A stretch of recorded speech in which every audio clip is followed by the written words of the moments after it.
Welcome to another deep dive edition of the Chicks on the Right podcast. So excited to have a real life Disney princess with us in the form of Ainsley Earhardt. You know her from Fox and Friends in the Morning, but now you need to know that she is an author for the third time, right? Is it more than three? Four.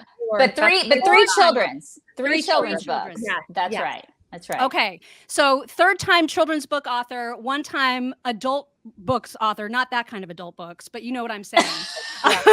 Yes, And your yes. latest book actually dropped. What's that?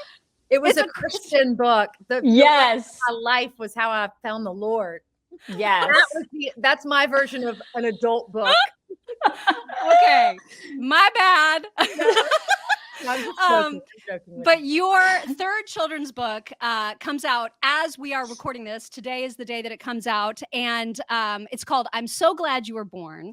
And it's a book about celebrating who you are. So we're very, very excited to have you, Ainsley, and very excited to hear how you decided to write this book, why you wrote this book. And I see that it's already #1 on Amazon. So congratulations. Yay! That's so great. Well, we just have the best audience. They support us and they love our books. And I am so grateful. I'm pinching myself because Fox provides that platform. And I am grateful to the bosses and everyone at Fox that allows us to talk about our books and share our stories. They allowed me this morning, we played a story of my daughter and me and just how I'm so glad she was born. And my mom had a stroke 4 years ago. And she always said this to us on our birthdays. So it's special because my mom, we just, every day is precious with her. She's pretty much lost her voice. And she was diagnosed with diabetes at 39. And then insulin dependent, dialysis because kidney failure. And then she had the stroke. My poor mom has been sick more than she's been completely well throughout her life. And she just worked so hard. She was a teacher forever, 33 years. She was a mom, had food on the table for our family, took us to church every Sunday. She's an incredible person. And this is what she would say to us on our birthdays. So I'm glad that her voice, the lady who taught little children her whole life and taught us, who lost her voice because of the stroke, now has the voice. And this is her message. I'm so glad you were born. And it's being shared all over the world now. And it's the #1 book. And this is my mom, a lady who doesn't like to get up and speak in front of people, who is so quiet and just lets everyone else get the credit and just took it from all of us. We all have big personalities and she just let us be ourselves. And she let Ainsley's spirit be Ainsley's. And when we get older, we feel guilty for just putting that on our moms because they just do so much for us and we're never grateful until we're moms ourselves. And so I just want my mom's voice. I'm so excited that this is #1 because Mom, this is for you. This is your voice being spread to children all across America. And this was her calling. She loved teaching. She was devastated when she had to retire. Big decision for her. But her sister actually said, Dale, if you don't retire now, we just don't know how long you're going to have, how many good years you're going to have because diabetes and just the risks that come along with that. So I'm grateful that she did that. My dad and my mom traveled with all of their friends for 10 years and she was able to be a stay-at-home wife and mom for those 10 years before her stroke. And I'm glad she had that time, but now her voice is being shared with so many people. I love that. I love the message of I'm so glad you were born because it's different. It's so unbelievably different than just saying happy birthday to somebody. When you say to a child, I'm so glad you were born, that what it does to a kid's psyche is so powerful. And I love it. I love what you've written in this book. And I love that everybody at Fox, I saw that montage this morning and how everybody at Fox started saying that after you would say that to people over the past few years. You would say, I'm so glad you were born on people's birthdays. And then they would start saying to people, I'm so glad you were born on other people's birthdays. And it was sort of a thing that took off. And so like a phrase that took off. And so it's just a powerful phrase. And I love that you have written a book based on such a powerful phrase. Well, thank you. We have a great team at Fox, and Sam Honig, who's one of our producers, came over to this living room and interviewed me and my daughter. And then AJ Hall, who works at Fox, he found all those videos of me over the years telling people at Fox, I'm so glad you were born, and other people at Fox using that phrase. He found the original video of Steve Ducey when it was his birthday. And I said, Steve, I am so glad you were born. And Steve and Brian, they just paused. And then Brian did that cackle like that. Ah! I realized like how funny of a phrase that is. Yeah. And we all just giggled when we watched that this morning, because that was the first time they had heard that. It was when I just gotten the job at Fox News, at Fox and Friends. And I said that to Steve on his birthday.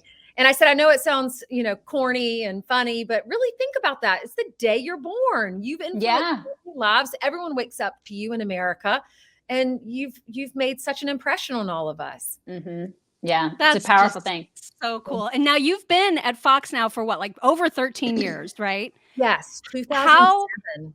2007. Okay. And so how have you changed? How has Fox changed, and how have you changed since starting in 2007?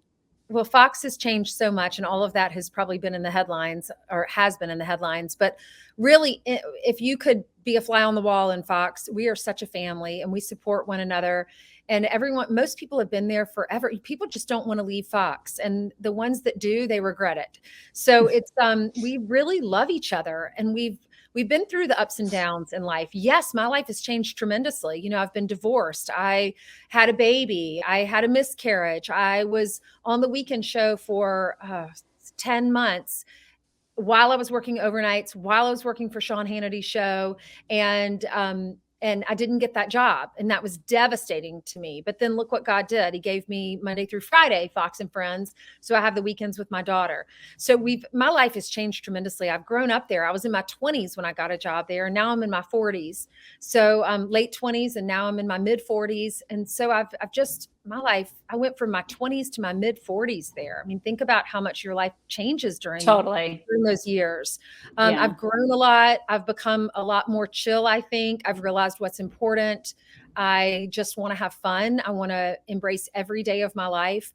I take my job very seriously, and but I also just don't want to take life too seriously, even though I do take my job seriously. I know that people wake up with us every single morning. They get the news from us. It's what they talk about in the office. It's what they talk about at the kitchen table. And I'm so grateful that I am one of the few women in network television that gets to wake up America.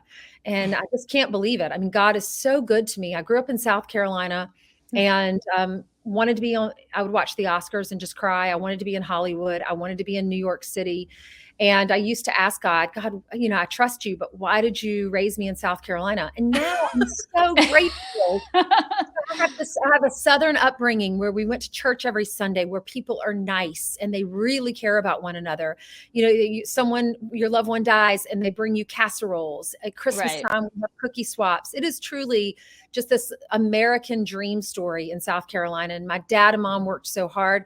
And then all my dreams came true. I ended up in New York City, but at a network where I can talk about God, living, this dream that I had as a child. So it's like God just telling me, Ainsley, why did you go through those years when you didn't trust me? Because I had your back the whole time. I created you. I wanted you to be born into a family in South Carolina, and I saw the future. No one else does. And I knew you were going to make it to New York. So just trust me. So now that all these dreams have come true for me, and I have put all of my trust in God, it doesn't really matter what happens in the future, because I know I'll be in his will. And so I've learned over the years, and to just know his timing is not my timing.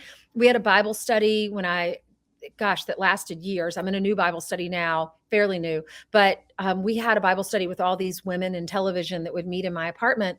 And we've all moved and gone on to have children, and our lives have changed. But we used to pray. I prayed for 7 years that God would make me something special at Fox and give me a bigger role at Fox. And all the girls in my Bible study would pray. Every week we would meet, and we would just pray, Ainsley, please, let's get Ainsley off these overnights.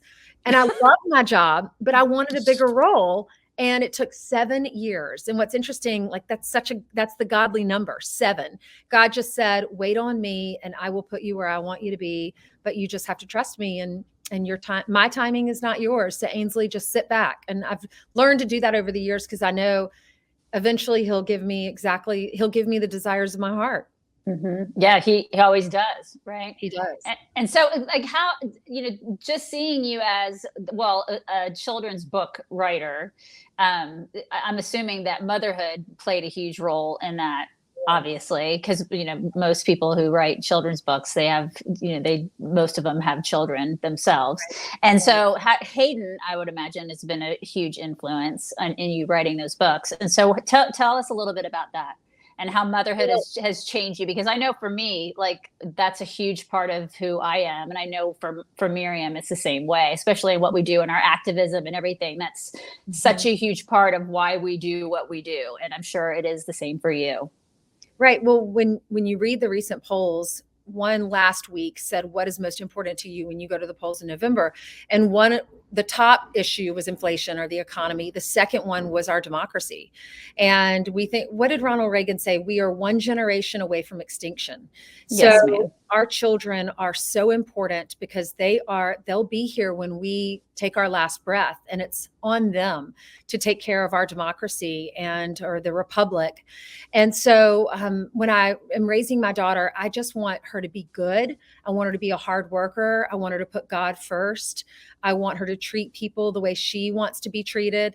And I want to leave her so that she can make this world a better place, even if it's being a trash collector or a mother or a wife or a big job. I don't know what she'll be, but whatever it is, I want her to work as hard as she can to help change this country for the better. And to influence this country. And that's why these children, when they read this book, I want them to know that we are glad they were born, because we're leaving this planet, this world, this earth, and the United States of America to them. So they are extremely important. We're a new country. And if you go to Italy, or you go to anywhere in Europe, you'll see the architecture, just the history. And you realize, gosh, we are such a new country. We have got to work really hard to make sure we stay free, because, we've only been around for 250 years. And we're reminded of that when we travel. Yeah. Does she get that you're famous? You're sweet. I don't feel that I am. I say I'm a Z-list celebrity because, I'm in news and I'm like a mom, and I worry about, we were talking during the break. I worry, I look at my eyes and I'm like, gosh, they're old. I'm feeling my age. I'm like, I do not feel like a celeb. The other day I was in the airport. I was going to cover the Queen's funeral, and Cameron Diaz was right behind me. And I had just gotten my passport checked, and I walked to security, and she's right behind me, and she's getting her passport checked. The lady in front of me turns around, like, do you see who that is? And she had an English accent, and she's like, yes, oh my word, I'm carrying my baby. I'm going to ask her for a picture. And I just acted like I didn't know who she was, because I didn't want to bother her. But I was writing some of my friends, and they're like, you have to take a picture. You have to say hi. I'm like, no, I'm not bothering her. Like, she is a celebrity. When the girl in front of me has an accent, and she's from another country, and she knows what this is, I'm like, this is like a real celebrity. This is Cameron Diaz. So I took to her in like the Delta Lounge area, and she ordered the same things we would have ordered for her daughter. She ordered pasta with butter.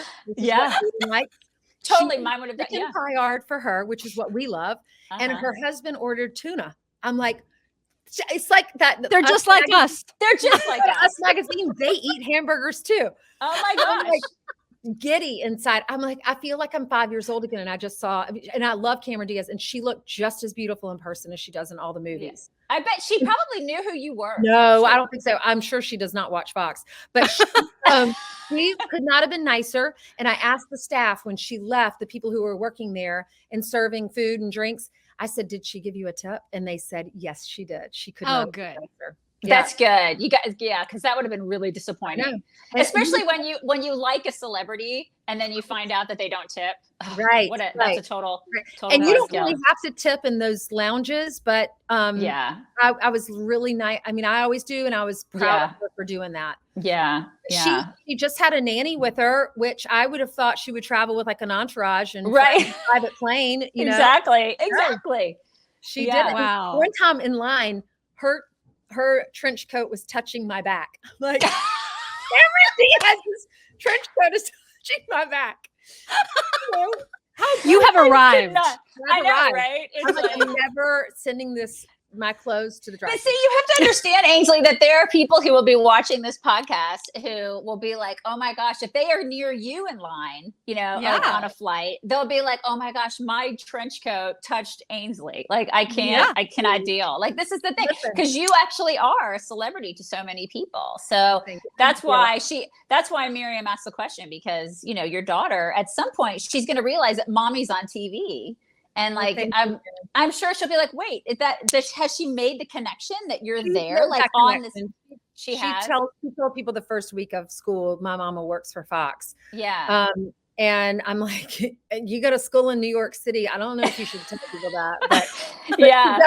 She does go to a Christian school. So okay, well then that helps. That helps. Yes. I'm so glad she got into this Christian school, because now I can walk down the halls and it's not a reflection on my daughter. They're not going to retaliate.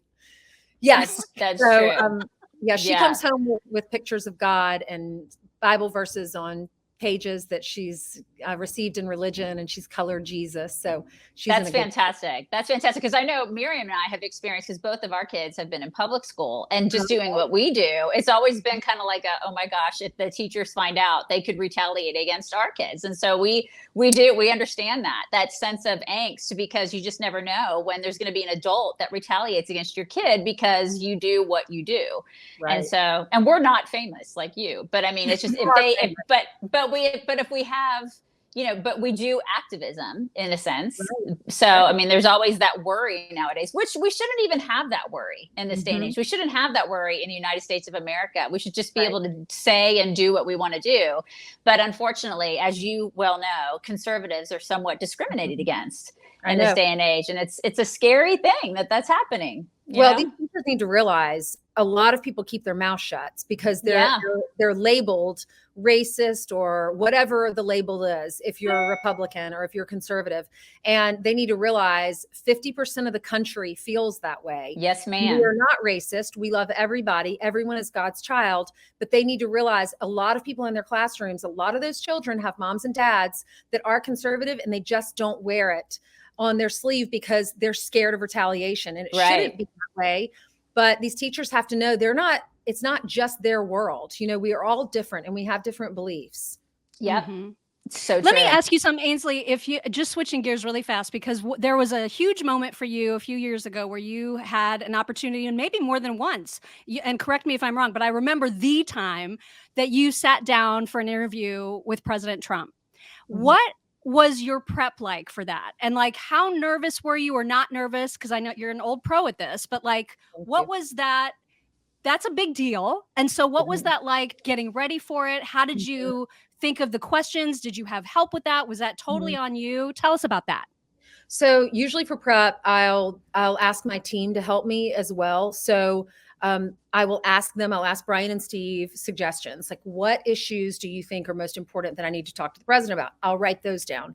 I'll ask the bosses, what issues do you think? Is there one question that you would love for him to answer? And I'll write that down. Everyone preps differently. Some people like to do it on their own, so it's all them. But I like it to be a family, and I want us all I need ideas. And then I will sit down by myself and create all of my questions and have them all. And then I rewrite and rewrite and rewrite. If you watch me on the show in the morning, I put everything on a manila folder, and I put all my notes inside the manila folder. But I'll write down, let's say, like this morning, the ABC Washington Post poll of what's most important to our voters. And they happen to be Republican issues. So I think Republicans are going to do well in the midterm. So I'll explain that in my notes. Then I might write, I don't know, Hunter Biden, and then whatever notes I have about Hunter Biden. And then on the right-hand corner of the manila folder, I'll write border security and apprehensions and the numbers. And then the next underneath that, crime. And I'll write Philadelphia, New York City, California, LA, whatever the crime issues are.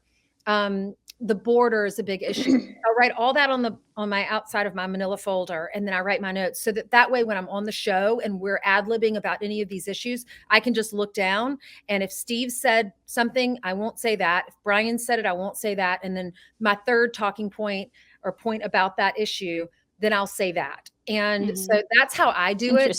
Brian types all of his out. Steve types all of his out. Brian does it all and staples it, which I don't like because I'd have to like flip through and find things. It all looks Yeah. to me, but that's his method. Steve types out a page for each subject. So if it's border, he has a whole page. If it, whatever it is, he has the whole page. So then he pulls out that page. We all just do it differently, but you know, we're creatures of habit, and that's how I studied growing up. I would redo all of my homework for math that we had over the whole course of whatever we were being tested on. And I'd redo all my homework problems. And then I was prepared for the test. Mm-hmm. And so I'm a prepper. Some people like Sean Hannity, natural. I mean, it's all up here. He's been doing it for so long, and God created him to definitely do radio. I mean, he can talk for hours and hours and hours and throw out statistics. I'll say, Sean, tell me about I don't know, tell me about the Cold War. And he tells me everything. Sean, tell me about Margaret Thatcher. He quotes her. Sean, tell me about Churchill and da-da-da-da-da. And he was the prime minister the second time around when Queen Elizabeth became the queen, when she was in her coronation. He was the prime minister in his second. I'm like, how do you know all of this? You know, I would go back and so everyone does it differently, but I have to really study and prep. So when I am before the president of the United States, I'm like, okay, with Trump would call in on our show for years. So he was already in the Fox family, and then he decided to run for office. And so then we were interviewing him, but I felt like I had spent so much time with him at our studio that I knew him. So sitting down with him was much easier than it might have been with someone, you know, in my early years. I'm not really intimidated as long as I'm prepared. Yeah. Yeah. So would you say that was one of your favorite interviews, or do you have other ones that you would say would be like what are your top three? Like maybe. Well, anytime you sit down with a sitting president, that obviously, or a former big president. One. Yes. Right. Like, I remember when, oh gosh, Snow, what was his first name? He was the press secretary. Everyone loved him. He died. He was the press secretary. Oh yeah. Oh gosh, why I'm spacing on his first name too. Was it Tony? Tony Snow. Tony Snow. I never worked with him because he left Fox before I got there. But I mean, I've never heard a bad word about him. And he died, and I was anchoring the weekend show, Fox and Friends Weekend. And President Bush, 41, and his wife, they called into the studio that morning and said, we are in bed, we're watching Fox and Friends, and we just heard the news from you all, and we wanted to honor him because we loved him and he worked for us. Oh my gosh. And I was like, oh my gosh, we are on TV and the president of the United States is getting the news from us. What a cool job we have. Wow. That is so cool. Yeah. Right. When you're looking at the camera, for y'all too, when y'all are there at the microphone, you don't realize how many people are listening to you or watching you. You just are talking. You know, you've got a microphone. That's how we are. I'm just talking to Steve and Brian every day. And then you look at the numbers and the ratings, you're like, gosh, millions of people are watching us. Like, and I think about the Carolina Stadium where I went to school, South Carolina. I'm like, probably holds what, 50,000, 60,000 people. Yeah. Okay. Multiply that by how many, and you get 2 million people that watch us. And I'm like, if I had to stand in front of a stadium full of 2 million people, I would just freeze. So, like when you're in the studio, you don't see your audience. Right. There and you appreciate them. It makes it easier. Yeah, Mm-hmm. it's a really interesting way to look at it, because when we did local radio in Indianapolis for 7-8 years, and I used to think about that too. I'd be like, you know, you don't think about your audience, and I'd probably freak out too if we had to like be in an auditorium with these people. But then when you're not, it's like you do speak freely, and that is such a cool thing. It's a really cool thing about the Bushes. I love that story. I love that. Yeah. Do you get to South Carolina much now? Is your mom still there? My mom is still there. So when my mom had the stroke, Dad called us and said, I found your mom wedged between the bed and the nightstand, her head. So we all immediately, I found out at like 4 a.m. I was about to go on air. I did the show that day and then immediately got on a plane, and we all rushed down there, and she was just black and blue. She had tubes everywhere. And they had flown, thankfully, by the grace of God, the only doctor that could perform this surgery to get the blood clot out of her head was on call that night at the trauma hospital. The ambulance took her to this one hospital in South Carolina, and he happened to be on call, saved her life. And it was touch and go for a long time. But then we got her in a facility, and no one wanted to take her because she's in her 70s. At this point, I think she was 68. She had diabetes, kidney failure. She was about to go on dialysis, and this actually led to her dialysis. So no one really, they didn't, it's sad, but they don't want to give the beds to people who probably aren't going to make it, because there might be a 25-year-old that definitely has a better shot. And I understand that. We weren't angry. We just were pushing to get her in. So we hired this lady, and I didn't even know this was out there, but you can hire these ladies that are basically advocates for you, and expensive, but I was like, I'll pay it. I don't care. Let's get my mom in a treatment facility. We can't just let her die because there's no bed. We have to find, so this lady we hired, she's an advocate, and she got her in this facility in Charlotte. And that place, Dr. Raj was her doctor, and we still keep in touch with him and do Christmas cards. And he was wonderful. And we had a friend in Charlotte, North Carolina, who said, we have an empty house. We're about to sell it, but y'all live there while your mom's in treatment. So oh my gosh. Months, and her sister lives in Rock Hill, which is close by. So my sister lives in Charleston. She would drive 3 or 4 hours to Charlotte every weekend. I would fly down every weekend with my daughter, and we were there every weekend in that house. And we were about to kill each other, but we were also laughing and having fun and eating burgers and, drinking beer. And we were just like a family, and it brought us together. But then she got out of that facility. We brought her home, and it was hard work. So every weekend for the first year, I went home. Second year, my sister and I switched off, and my brother he helped as much as he could by visiting, and he has little children, but he has a big time, full-time job, during the week and during the day. And he's the boss, and everything rides on him. So my sister and I just kind of picked up the slack, and I would get off work early in the morning on Friday and just take a flight. So, and Elise and I were able to bathe her and do all the things that daughters can do. And we got through that. And then, oh my gosh, Sean Hannity, who was just like, I love him. Our family loves him. He just said, y'all are about to kill each other, and your dad is about to lose it. So I had hired some nurses, and I was helping dad with that. But he said, Ainsley, God put me on this earth to bless other people, and I want to help you with these nurses. And so he hired a nurse full time. And oh my gosh. Yes, and pays taxes and all of that on her. And then recently my dad was sleeping on the sofa next to my mom, because we made the downstairs an apartment for my mom, the bottom floor, because she can't go up the stairs. And dad was sleeping, letting Maggie go at night 3 nights a week. And I said, Dad, you're sleeping on the sofa. You're getting up every few hours to give mom her insulin. You're trying to, he works a little bit too. And we just said, this is not a quality of life for either one of you. And Sean said, I want to hire another nurse. So he hired 2 nurses for my mom. Oh my gosh. Wow. He's just a saint. He's the most generous person. Anyone at Fox will tell you that. And you guys are doing an event soon together, right? In Florida? Yes, we're going to Ponte Vedra this Sunday. Okay. And, our thoughts and prayers are with everyone down there, because the storm is hitting. Right. Yeah.